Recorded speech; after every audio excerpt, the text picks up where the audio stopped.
Yo mga kap, welcome back. Maraming salamat po kayo nakabalik na naman sa ating channel Kaputos Page po. Mamabati ng magandang umaga, hapon at gabi. Maganda po kayo lahat. Magandang hapon, makulimlim, maulan dito sa amin sa Chicago. Ayan, umpisa na po ang NBA season. Kaya tayo nagbabalik na, Kaputos PH po. Excited na sa aming napakagaling na koponan na Chicago Bulls, no? At alam mo naman, susuportahan natin ang ating Chicago Bulls along the way dito sa season with DeMar DeRozan, Zach LaVine. Sila ang mangunguna sa aming koponan. Kaya good luck na lang sa kanya-kanya nating team, no? And kahapon nakita na natin ang preview o nung unang laban kahapon with Lakers versus Denver Nuggets. At talagang hindi po umubra ang LA Lakers kahit ganong kalakas ang kanilang team, dahil itong si Nikola Jokic, pambihira talaga ang galing, no? Triple-double sa unang kanyang laro dito sa NBA season. Nakaumpisa lang, kaya magandang magiging takbo ng season ngayon sa ating in-season tournament, no? Magkakaroon sila bandang Disyembre. At yan ay parang isang World Cup na dito sa NBA. Separate na award yan.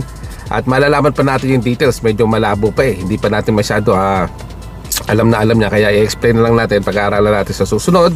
But this time, umpisa na po ang ating NBA season ng Phoenix Suns and also Warriors ay naglaban kahapon. Natalo ang Warriors sa kanilang unang bukas ng laban po dito sa Phoenix Suns. At hindi pa nakapaglaro si Bradley Beal niyan, at talagang matindi po yung naging resulta ng laban. Napakaganda po ng laban nila at sana excited po talaga yung mga gantong laban.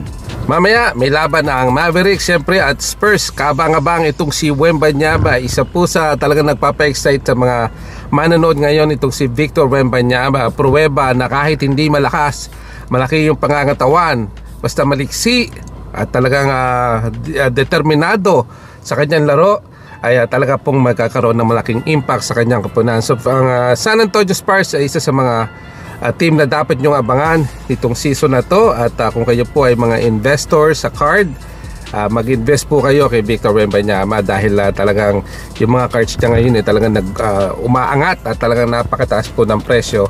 At isa po talaga ito sa mga players na kaabang-abang ngayong season na to. Kaya sana talaga na kung nakapasok ang ating pambato si Kai Sotto, no, tong season na to, napakaganda sana, dahil pang matchup talaga tong malalaking tao na 7'3", na very skilled itong si Kai Sotto natin. Pwede makipagsabayan kahit papano at pahirapan itong si Wembanyama. Ang haba talaga ng galamay, parang gagambang subok, no, yung gagambang gulayat, no, yung mga nasa kuryente.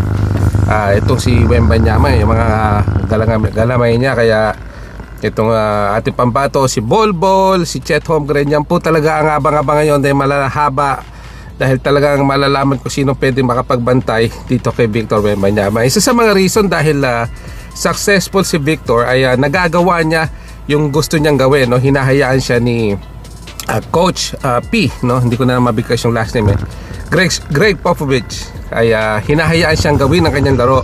Isipin mo kung yan nagawa ni Kai Sotto noon sa 36ers or sa Japan B-League, no, yung hayaan siyang gawin yung kanyang laro. Siguradong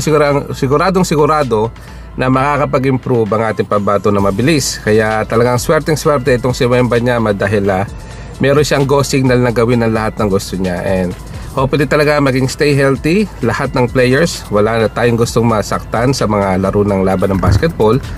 Ngunit talagang ganyan, no? Pag physical po ang labanan, malalaman natin sa unang laban mamaya ni Victor versus kay Luka Doncic kung ano po yung mangyayari mamaya. Ilang shot blocks kaya makukuha niya? 4, 5? Malalaan po natin yan, mga kaps. So thank you so much. At tayo gagawa na ng mga video ngayon, mga ating mga reviews, maybe sa mga reaction videos sa ating mga NBA stars, and of course sa ating Chicago Bulls. Abangan po natin yung kanilang mga laban, reaksyon dito sa ating channel Kaputos Page po. So maraming salamat mga kap. Mabuhay po kayo lahat. We'll see you again and we'll be right back. Thank you. Bye bye.